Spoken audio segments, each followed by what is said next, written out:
How big will she be? How will she be different than her sister ship?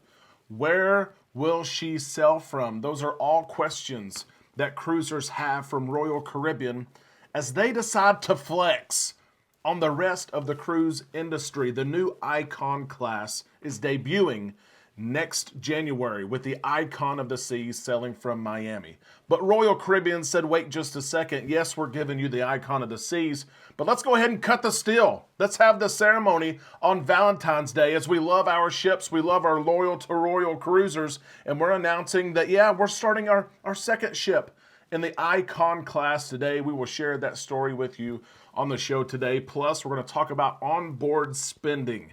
So many of us have discussed on our live shows how we're spending more money than ever when we cruise. And for a long time, we thought we were just catching up from all the canceled cruises we have, from the surplus and budgets that we had because of COVID.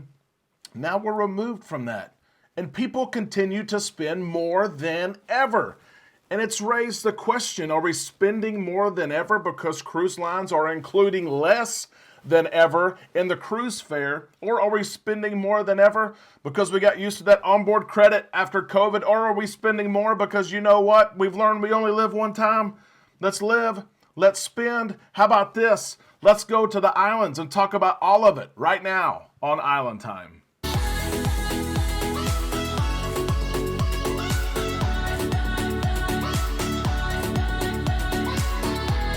A big happy Wednesday to all you Islanders. Thank you for stopping by the show today. This is Island Time. I am Derek, and it is time that we drop our anchors. We take some time to relax in the islands together. Yesterday was Valentine's Day. Amanda enjoyed her gifts. If you didn't watch yesterday's show, it was a live show. I stopped by Kroger. I did not buy the flowers, didn't buy the candy. I bought 2 Carnival gift cards, came home, bought a massage for her, paid off a cruise. I said, here you go, happy Valentine's Day. And she liked it. For you Carnival cruisers, there's 20% off of spa services. If you book, it ends tonight. I just want to tell you, you can still buy that massage. You can still buy the medi-pedi. I'm not sure which one's the fingers or the toes. I just know they sell it, and it's 20% off right now. Hope you had a great Valentine's Day. Some of you maybe found new love. Maybe you were proposed to. You had a son, a daughter, a grandchild proposed to. If something special happened, let us know in the comments section below. Or if it's a special date, anniversary, something like that, let us know as well. I hope it was a great day. Let's get into the cruising world and the cruise news. There's a lot happening globally right now. We're going to talk about it on the show today. First off with Royal Caribbean. The new Icon of the Seas looks beautiful. She was floated out a couple of weeks ago, and Matt from Royal Caribbean blog snagged some pictures. He has access. These drone pictures, they are awesome. I'm going to share them with you in just a second as we share this story from Royal Caribbean. They flex their muscles, I know. February 14th, Valentine's Day, the day of love. They said, hey, we know you love cruising and we love you. We love you so much, we're going to give you a brand new cruise ship. That's how much we love you. A big second Icon of the Seas class cruise ship as they have the steel cutting ceremony. While I'll tell you about this ceremony, let me show you these drone pictures of the Icon of the Seas. The second ship will look much like her when she debuts in 2025. You can see the pictures here of the Icon of the Seas. Again, Matt from Royal Caribbean blog provided these pictures for us. Again, when I look at this, I think, my goodness, I cannot believe something of this size is being built, but I'll show you these pictures as we talk about the steel cutting ceremony. As Royal Caribbean and officials from the Meyer Turku shipyard came together yesterday, and they finally cut steel on this second cruise ship. That's going to be the second Icon ship. She's going to debut in 2025, and Royal Caribbean has confirmed that a third ship will also be built that will match this sister ship that you're looking at now. We don't know when that third ship is going to be built, though. Here's the thing about the second ship in this Icon of the Seas class. Royal Caribbean hasn't announced yet.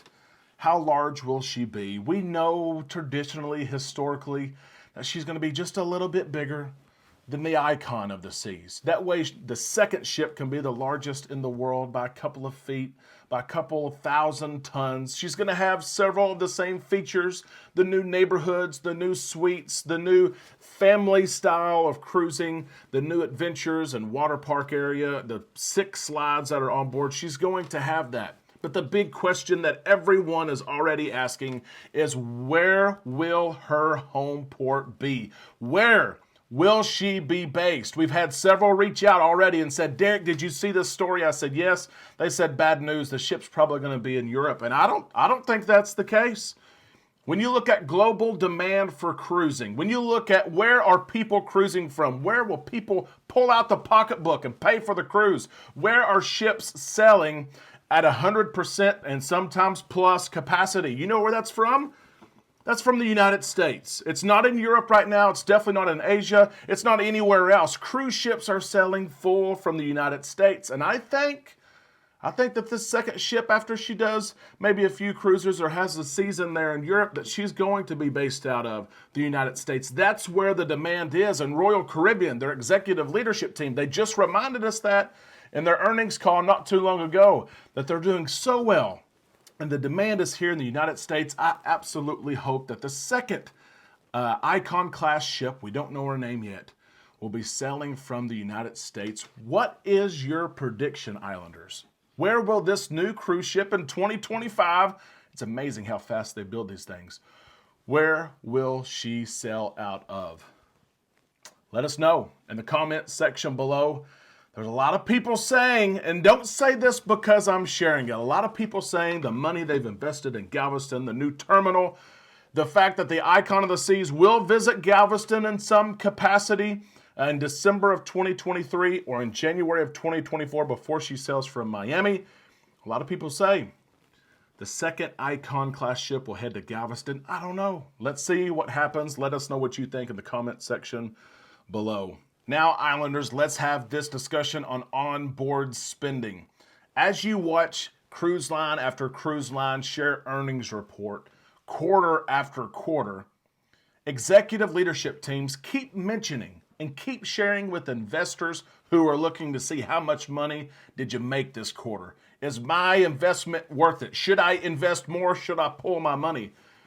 Executive leadership teams keep on mentioning that passengers, you and I, keep spending more and more money on board. They share that we're spending 25 to 50% more money when we're on board cruise ships than what we did before COVID in 2019, which was a record year. They keep sharing that passengers keep spending money at record pace. And for a long time, Wall Street and even executive leadership teams, and even just us common folks, thought this was pent-up demand. COVID shut us down for a good 18 months. People had extra money in their budgets. It's pent-up demand. People are going to spend some extra money on their first few cruises back from COVID, but then once that ends, they'll get back to normal spending. That's not taking place. We're seeing that people are continue to spend money more than ever, and there's all kinds of different hypotheses on why this is taking place. A customer was booking a cruise with me just the other day, and we were talking about this topic, and they said, Derek, here's what I think. Cruise lines gave passengers hundreds of dollars, $600 in some cases, that was the norm, $800 in some cases in cruise lines.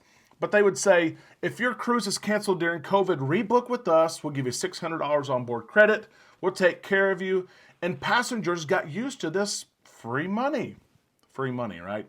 Passengers got used to having this money that they don't usually have on board, this amount of onboard credit. They used to have $25, $50, $100 max. And now they have $600.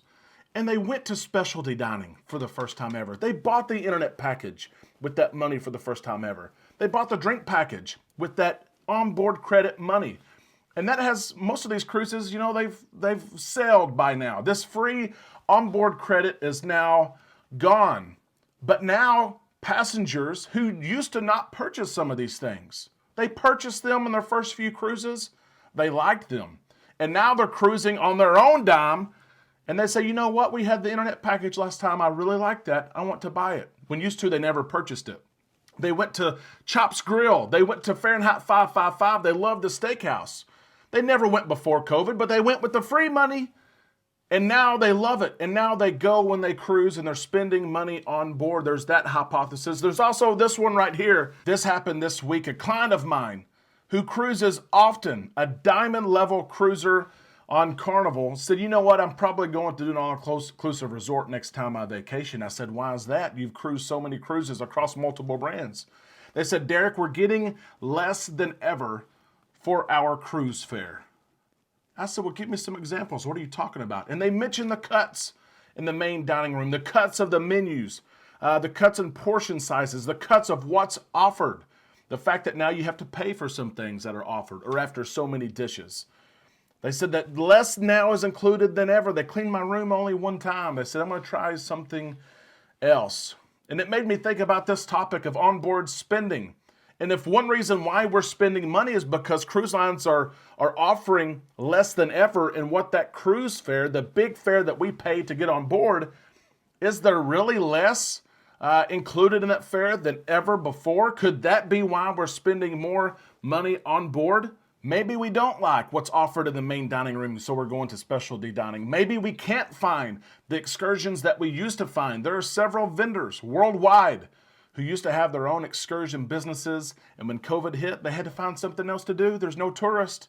They found something else to do. They never came back. Now we're booking through cruise lines. In the world we live in today, it's so hard to unplug for some of us.